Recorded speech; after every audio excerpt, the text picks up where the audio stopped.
Yo, what's good everybody? Welcome to my new video. This will be the PvP build for Mage. We're running Arcane Off Heal. Really great for Warstone premates or just farming reputation or solo PvP. You can also use it in PvE in open world when you're questing. The only thing we would change Arcane Blast for Living Flame. You can still PvP even with that just fine. Now the heal for Mage for mass regeneration or regeneration is scaling from spell damage, not the heal itself like some mages still think. You also need kind of high level wand with good damage. At best it will be arcane damage, arcane type, because that would also heal you if you have mass regen up and you have no mana. The rotation is pretty much just cast regen on you. You would then do or go with Frostbolt if it's melee because it's a fast cast time and you put slow on the target. You would put the Living Flame on the target and go with Arcane Blast. Now the key for this build is if there is melee like Hunter Pet or Feral or anyone with high attack speed or any melee just rogue warrior. You can cast without any interruption Arcane Missiles. That's why we put all the talent points in it, and that's very much important. There's also a macro. I will put all the macros in the description. One is for regeneration, for self-cast, and then for the group. Mouse over regeneration, very important as well. You could see kind of trying to save teammates as well. That helps a lot. Especially when running premates into premates. That helps a ton. And also, a good thing is about like people in BGs, not a lot of people pay attention to mages, so you can free cast with polys or damage as well, like Arcane Blast. It's pretty crazy actually. And then also for Arcane Missiles, there is a thing where you're gonna need macro for that skill, because if you try to pre-cast it, sometimes when you're casting, you try to cast again, it will stop during the cast, mid-cast, so you will use your mana and charge with the Arcane Missile, but with this macro, it won't cast until you're done with the full cast of Arcane Missiles, if that makes sense. So I'll also leave it in the pinned comment. Now, obviously, the first Nova, even though I could see in the beginning of this video, I don't know why this hunter didn't send his pet. I guess he could win the fight, but obviously we have the Zerg buff here for damage, but as you can see with mass regen, or like with regen, the heal is just insane. He could not out DPS. Not sure about his gear.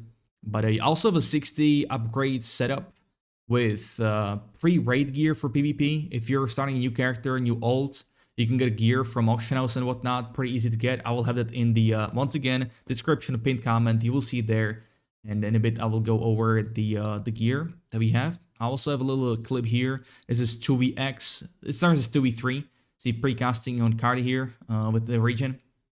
He has no mana. This mid mana on Mage as well. Now, they can see this lock, a spell lock on the caster on the shaman, helps a lot to secure the kill for Cardi. And then there's a rogue joining as well in a second. But the healing Cardi helps quite a lot, save there too. Got a potion here, but there is a rogue as well. Don't forget the poly. I know a lot of mages are not like used to it and whatnot, so you know poly's set, that helps a ton as well.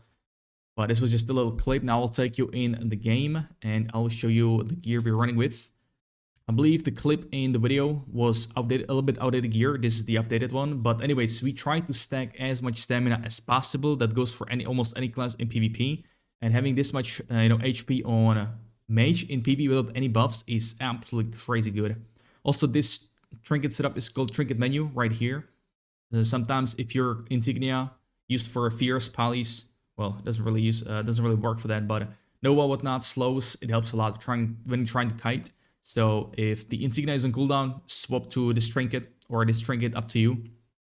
Spell damage, I use this instead of this one. This is also stamina though, so kind of depends. But anyway, this is the raid headgear with healing spell damage. Sorry, spell damage. My bad, not healing.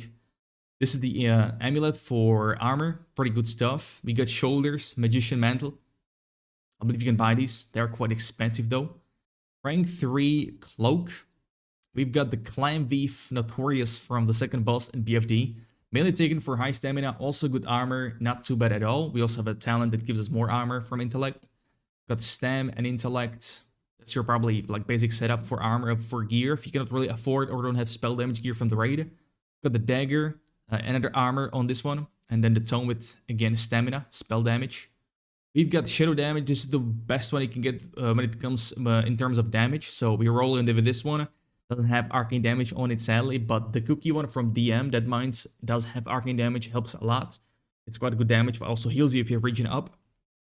Trinket here is, I believe, friendly from Silver Wing or like Ashen Whale reputation. Pretty easy to get. Takes like 2 Ashen Whales, 1 Ashen Whale. Well, 2. Got the spell damage trinket from the raid. If you don't have that, just go Insignia. It's rank 1. Pretty easy to get. It's like, I don't know, 15 kills. With 15 kills, you actually got rank 2. Whatever. Got a ring here. This dropped from RFK Trash. If you cannot afford it, try to aim for a similar one. You can also go for the one from Stockgates. That also gives like stamina, all stats, plus 3. I believe stamina is plus 4 or something like that. Got the raid ring again. Now we got tailoring, engineering. Those are the 2 professions you want to run. Engineering for the bombs, we have them right here. For the stun, super helpful, crazy good. Go for that. And tailoring for the boots, because you can see I've divided on a week. Because the damage reduction is taken. The damage taken is reduced by 30%, but also your damage taken. That's you pump it only if you're under too much heat or if you're trying to kite away. So comes in handy as well. Because Mage is used mostly for utility, both for heals, parleys, the CC, good damage as well, Arcane Blast. It really pops off big time with Arcane Missiles. We've got the pants here. Basic setup as well. The belt here from second boss, and then we got the gloves from Calories. So that's the setup. Once again, the pre-raid gear for PvP, I'll have it linked on 60 upgrades in the comments. Now the runes, we go with Arcane Blast. Living Flame, this is #1 skill you want to use right after your mass regen. Or Frostbolt, depends if it's against melee or not. Then we got obviously regeneration for you. And well, like I said, if you want to go open world questing, where there is also a little bit of PvP, then I recommend going with a Living Bomb instead of Arcane Blast. And even if Living Bomb instead of Blast, you can still do quite fine in PvP. So, you know, kind of depends on you. Oops, I misclicked there. When it comes to talent points, we go with the Arcane Missiles once again to avoid interruption. Good stuff, amazing stuff. We go with some resists here, lowering resists on the targets. Very good thing as well. And one more here. Resistance. We got Arcane Concentration to save mana in long fights. In pre-mains, once again, in Warsong, if you're a pre-made versus pre-made, it helps a ton. Saves a lot of mana. Very good stuff. If you're lucky. RNG, Gamba, 10% chance to proc. Arcane Resilience for more armor. Not too bad at all. So that's another stat you want to stack up. Intellect. And then the pinnacle of this build for PvP is Counterspell. It has a 50% chance to land. Obviously, we cannot get second point in it because we're not high level.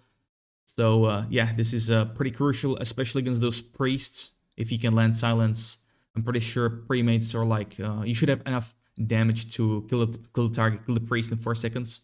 Or Shaman, Druid, whatever you're fighting.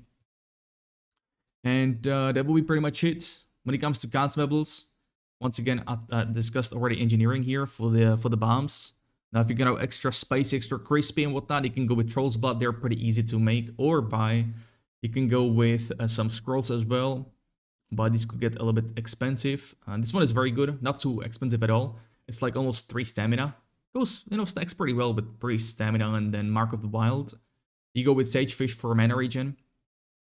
Although all this can be quite expensive, but if you're really pushing and there's a Warsong weekend, for example, increase rep where there is nothing else but pre-mates, this comes in handy. You can also get some scrolls for Mage here. Really up to you. If you want to go that extra mile. Spell fire damage. We don't really use fire that much except for Fire Blast, but you can use also free action potion. If you have alchemy, if you have fishing, you can farm it up. Not too hard, not too bad. Health potions, then obviously the Warsong food and first aid. Both of these give much more HP and mana than normal food or first aid. You can buy it at the NPC. For Alliance, it is in Ashen Whale right here. That's where you can get it. But yeah, I think this pretty much wrapped things up. Oh, yeah, I believe I had this rope in the video, but yeah. Didn't have clan beef before. If you guys have any questions, hit me up in the comments. I hope this helped. I wish you all good luck with the grind. And take it easy. Until then, peace.